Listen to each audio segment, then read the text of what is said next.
এসইউসিআই আইন অমান্য আন্দোলন ঘিরে বৃহস্পতিবার ধুন্ধুমার পরিস্থিতি কোচবিহার এসডিও অফিসে। ভাঙা হলো পুলিশি ব্যারিকেড, পাল্টা লাঠিচার্জ পুলিশের। গোটা ঘটনায় সকল এসইউসিআই কর্মী সমর্থকদের গ্রেফতার করলো কোতোয়ালি থানার পুলিশ। অভয়ার ন্যায় বিচারের দাবি সহ একাধিক দাবির ভিত্তিতে কোচবিহার এসডিও অফিসে আইন অমান্য আন্দোলন সংগঠিত করার ডাক দেয় এসইউসিআই কোচবিহার জেলা কমিটি। যে কোনো অপ্রীতিকর ঘটনা এড়ানোর জন্য আগে থেকেই কোচবিহার এসডিও অফিস মুড়ে ফেলা হয়েছিল নিরাপত্তায়। কর্মী সমর্থকেরা ব্যারিকেড ভেঙে এসডিও অফিসে প্রবেশ করেন। বিপুল পরিমাণ কর্মী সমর্থকদের ছত্রভঙ্গ করতে লাঠিচার্জ করে পুলিশ।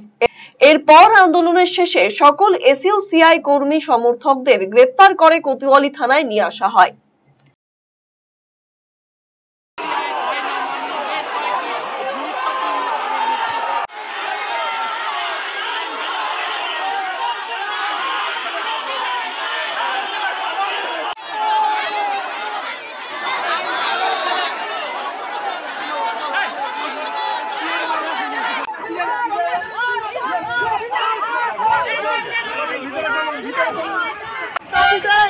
আজকের এই কোচবিহারে আইন অমান্য আমরা কি দেখলাম?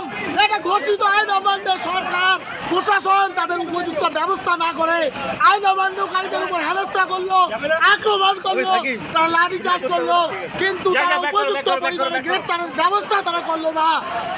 এই দলের পক্ষ থেকে আজ এই কোচবিহার সদর মহকুমা দপ্তরের সামনে যে আইন অমান্যের ডাক দিয়েছি, আপনারা জানেন আজকে 8 মাস পেরিয়ে গেলেও অভয়া এখনো ন্যায় বিচার পায়নি।